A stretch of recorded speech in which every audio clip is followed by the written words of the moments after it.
Let's start with lesson 1, Akbar and Birbal.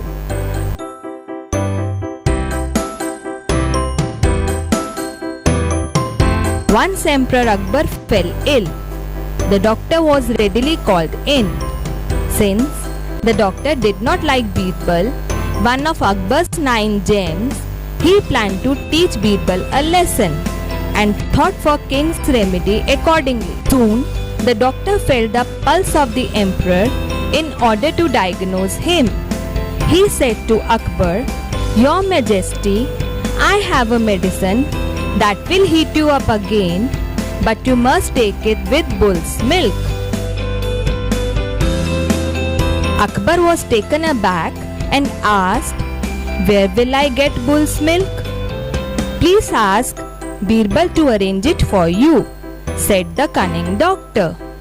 Birbal was puzzled when he came to know about it, but somehow he overcame that state of mind and realized that it was the trick of the doctor to leave him in the lurch. Birbal came back home grim and gloomy. Being asked by his daughter, he described her the whole matter. No sooner had she listened to her father than she got ready to carry out this responsibility. At midnight, when all the people of the town were fast asleep, Birbal's daughter took a pile of clothes and reached the river just below Akbar's bedroom's window. She began to wash them, making peculiar sound, thwack, splash. Thwack. Akbar couldn't help scolding his guard and sent him to find out the person making so much noise in the night. The guard reached the spot. However, to his surprise, he saw that a lady was washing her clothes. The guard asked her sternly, "Who are you?" The lady replied, "I am my father's daughter." The guard asked impatiently, "Who is your father?" She said, "He is my mother's husband." Being impatient and irritated, the guard thought he would hardly collect any information from her this way. So he told her to appear before the emperor.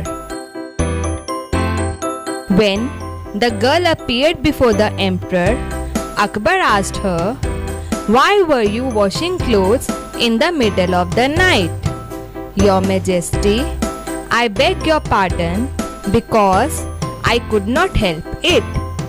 I needed clean clothes for my father who had given birth to a baby," she said. Akbar was in utter astonishment. The girl replied, "Your Majesty, nothing is impossible these days. If a bull can give milk, why can't a man give birth to a baby?" As soon as Akbar heard this explanation, he instantly guessed who she was. Such a clever and witty girl could only be Birbal's daughter. He laughed and said, "You won. Now you go home and inform your father that I accept my defeat." She bowed her head to emperor and happily left for home. Let's start with lesson 3, April showers. The leaves are fresh after the rain. The air is cool and clear. The sun is shining warm again. The sparrows hopping in the lane are brisk and full of cheer. And that is why we dance and play. And that is why we sing, calling out in voices gay, "We will not go to school today, nor learn anything. It is a happy thing, I say, to be alive on such a day." Let's start with lesson 5, The Miracle of Puran Bhagat. This is one of Rudyard Kipling's inspiring but less well-known stories. This is the story of an old sage who lived a quiet and holy life.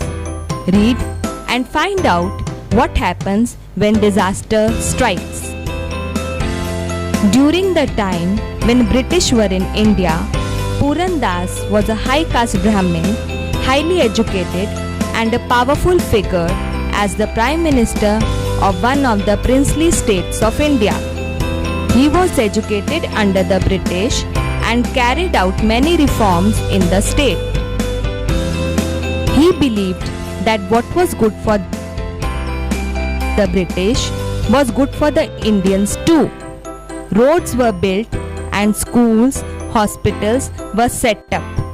He even travelled to England and was made a Knight Commander of the Order of the Indian Empire. Then one day he tired of it all. He gave up all his power and wealth and became a sannyasi. Barefoot, he left the city where he lived and went up to the Himalayas with a begging bowl. Among the beautiful deodar trees, he found a deserted shrine and decided to remain there. When the village priest in the valley saw smoke in the shrine, he climbed up to the mountain to welcome Puran Das. He saw the look in Puran Das' eyes. He recognized that here was a man who used to controlling thousands, who had given up all that power to become a sannyasi.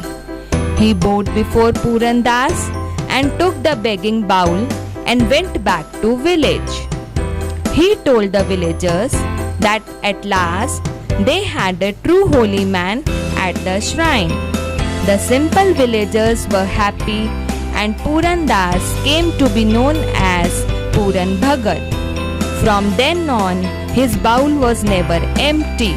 While Puran Bhagat sat beneath the trees at the shrine, absolutely still praying, the animals of the forest came to him. Soon, the deer, the langurs, and even the Himalayan black bear came to him willingly. Years passed. Then, one rainy night, Puran Bhagat was awakened from his sleep by a nervous langur. Puran Bhagat looked out into the night and saw rainwater rushing down the mountainside, loosening the earth and carrying it away. He realized that there would be a mudslide and the villagers would die as they slept if he did not warn them. Puran Bhagat rushed down.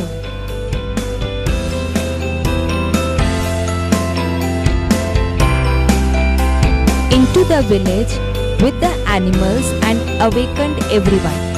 He urged the villagers to move quickly across the valley and up the next hill.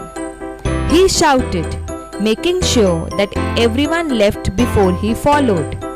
At daylight, the villagers crept up to the place where Puran Bhagat sat against a tree with his animals around him. They found him dead. They built